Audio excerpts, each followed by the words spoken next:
Yeah. You know, if not Baltimore, you were at least going back to Maryland here, but ironically shot in South Carolina. If you had the opportunity, would you have shot in state, and what kept you from doing that? Money. Well, enough. Because they didn't have the tax incentives, and South Carolina did. As it turned out, South Carolina was actually the perfect spot because this town that we shot in was so accessible that rather than getting in the car and then driving to the location, we literally would walk over to here, and then we walk over to there, and we go around the corner to here, and we were able to move around so fast and do that the logistics of it were incredibly simple. And we found, one of the policemen told us, he said, well, you know, there's this quarry that's got this water, and it's pretty clear, you can see under it, because we were wondering how we're going to do this underwater stuff. And that quarry turned out to be fantastic, and it was, 5 minutes away. We pull up there, and we're able to jump into the water and do some of those things that otherwise you get into the Chesapeake, you can't see that far. You have to see a little bit more, What movies have scared you? In my lifetime? Yeah, and I mean, it could be a political film, but I think the movie that scared me the most when I first saw it was The Thing. The original Thing. The original Thing. The original Thing, when they start to open the door and the hand came out, I remember as a kid going, whoa! That just scared me to death. That was the first one. And the other thing, which was not a scary scene, but it was a very high-tension scene, and I remember seeing it as a kid on TV, because I didn't see it in the movie theater, was the original Frankenstein, when he comes upon the little girl. Oh, yeah. And there's a monster and a little girl. And I remember as a kid, and they're there, and he's saying, oh my God, he's going to kill her, and he's playing with the thing or whatever. And I thought that was so fascinating, that the monster's just not going, ugh. You see this other moment of it, and then he ends up killing her, and you don't quite see it. And I remember as a kid thinking, that's really great, because it's not just the shock moment of it, it's like, what's going to happen? And I thought that was fantastic in that movie. It is. Now for the Bay, you got lucky with the logistics, having everything close, but there must have been a lot of planning because of all the different cameras you used before you started shooting. How long did that part of the process take for all of you to get that together? It took a while, because they say we went through like 100 cameras. We kept testing them. We would look at them. We would go, back into the screening room. We look at this. We would compare this camera to that camera. And so it was a whole thing. And then what do we do? What's going to work? The Google camera, the Google phones got a colder temperature. This one's got this, and you're just whittling it down to those choices. And also trying to figure out what the reliability is going to be, because some of these cameras, didn't always hold up as well as one of them did. So when you were shooting, I guess, multiple cameras during the course of the day? Oh, yeah. Sometimes in scenes like in the pool party, with all these kids, probably there's like 7 cameras in there. Because I gave it to the kids. I say, hey, play with the thing. So you'll see the shots where it goes underwater and coming up, and it's all bizarre stuff. And what you have to do as a director, obviously a director's got to have control, but you also have to cede a certain amount of control to see what's going to happen. Mm-hmm. So you don't know what the hell some of that stuff is. I mean, you can't examine every one of those cameras. You have to take it back and hope that you have something there, because you just don't have the time to go through every camera shot. Mm-hmm. So some of it is you don't know. And I have to tell you, when I was shooting that pool party, and these are all extras in South Carolina, and the kids are screaming and whatever, they were so good that I would just like sit back and watching, and it's weird because you don't have the camera where you're like, okay, good take. You're watching all this stuff going on, and you're hoping that the people you gave cameras to are actually catching what's going on, because we can't cover it. We'll be in the way. So you got those cameras and you see these performances. It seemed about as real as I could imagine it to be. And then sometimes we would slip, Josh, our cinematographer, but I'd slip him in assuming that I'm not going to get this and this, and then he would have to be equally as of an amateur as them. Otherwise, the camera is going to look better than the other.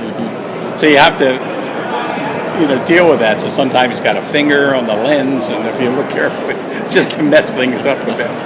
Did you So that lose was or the fun. break any of the cameras? Oh, sure. No, we would lose a few things, and some cameras would jam and break. And as I say, and sometimes they never shot. There was nothing. They had Or drop in the water. Well, in the water, we had these waterproof things that would work, but things would happen. It was you have to be prepared that you're going to lose and something's going to go wrong because you're playing with a degree of unknown. Do you think it can affect change with this movie? I Because don't know. it really emotionally affects you. Well, that's great. I mean, that's what that's what I would hope. It's one of the dilemmas of doing this kind of movie where where studios want movies to be. Well, it's a horror film, and you go, but it's not a pure horror film. And how do you define and whatever? And you go, well, look, it's a sci-fi thriller, horror, whatever. But it is what it is. I mean, you can't set out to be so defined as a genre for a selling tool. Can it affect anything? I don't know. I never know. Sometimes it is. All I know is you say Chesapeake Bay is 40% dead, and you can fix it, and you don't. And there's a million reasons why it's not taken care of. And so somebody said, well, is that going to upset the recreation departments and all that stuff? I don't know, but at some point you either don't say anything until it just tips over and it's all dead, or maybe somebody says something and they begin to do improvement. But that's first obligation. You got to get people to see it, enjoy it, talk about it, go from there. So the takeaway here is drink more bottled water. Oh my God! You're helping Coca-Cola. You're helping Coca-Cola and the plastics manufacturers. Exposed, right? Question about the logo at the end of the film in the last shot. It's very reminiscent of like the old '70s B movies and thrillers, stuff like that. Was that intentional, or was it just a cool design? Well, what happened was, I think it was probably when we wanted to show it one day, and Aaron is my editor, and one of the other guys, David. I think that they were just screwing around on the on Final Cut, just trying things. And I said, well, that looks kind of nice and slightly kind of cheesy good, right? And there was something about it. They literally were doing it, and I think that's where it came from. So I don't think we even went to a title house for it. I think between the two of them, they ended up with that, which is one of the fun things about this radical shift that's taking place, that there's so many things you can play with now, and it's going to eventually change storytelling. Man, we are looking at probably the greatest revolution in the history of film is happening now. The classical forms will change. The distribution patterns are going to be completely rearranged because you no longer have to carry all the cans into this place in order to see it. The internets will be carrying all this information. You can see movies when you want to see movies, how you want to see movies, big screen, small screens.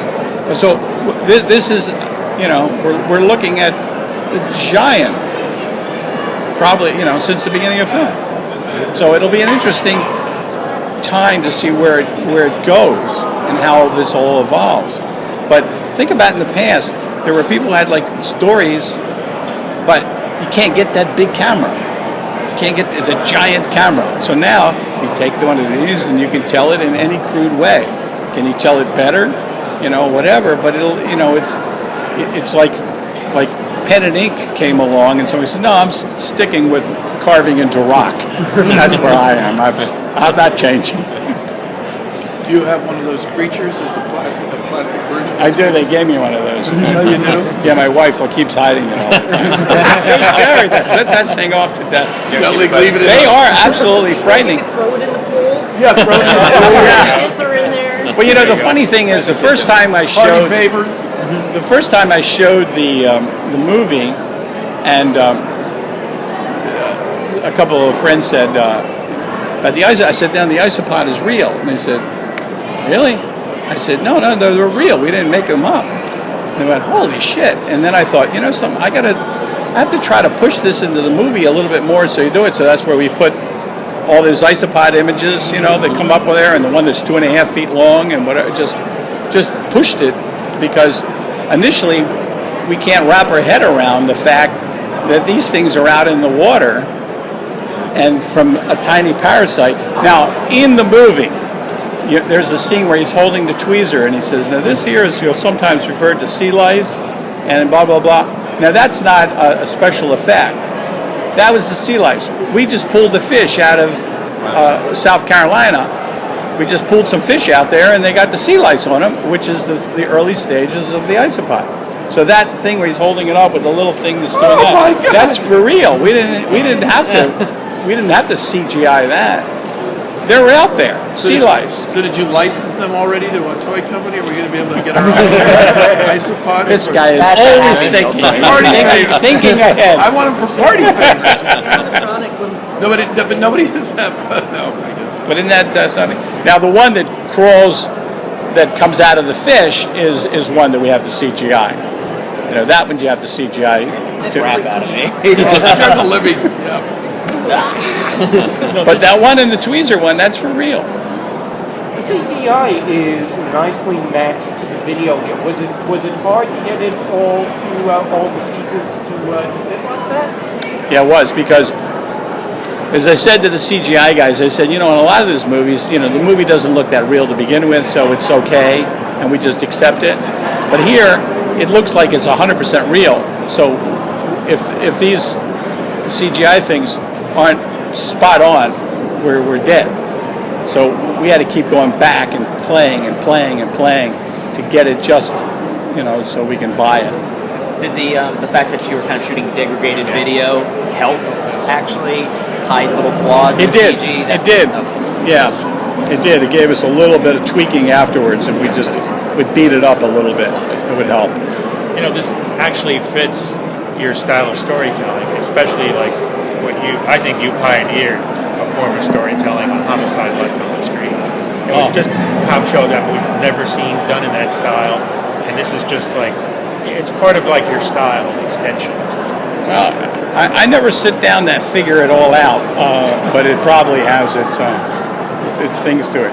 The interesting thing about it in this form is that you have to have, we know it's a movie, and then inside of it, we create our reality. And then you cannot screw with the reality if you want to knock it out. So for instance, like when the police go to the house and they go in, we can't go in. Because who's in there videoing this thing? There's nobody going to be videoing. So all we can do is we'll enhance the audio and you hear the screaming and things or whatever, but we can't go in. And so it creates a certain frustration and anxiety. But if we went in, I think then we break the credibility. So what do you do after a movie like this? What's next? What's next is I'm in rehearsals for Diner the Musical. Oh, of course. That Sheryl Crow wrote the music, and we open in April. Are you going to see it in Broadway. New York or is it in LA? No, it's in Broadway. Broadway, yeah, I mean New York. Yeah. So that's been going on for a long time, but that's actually in rehearsals right now.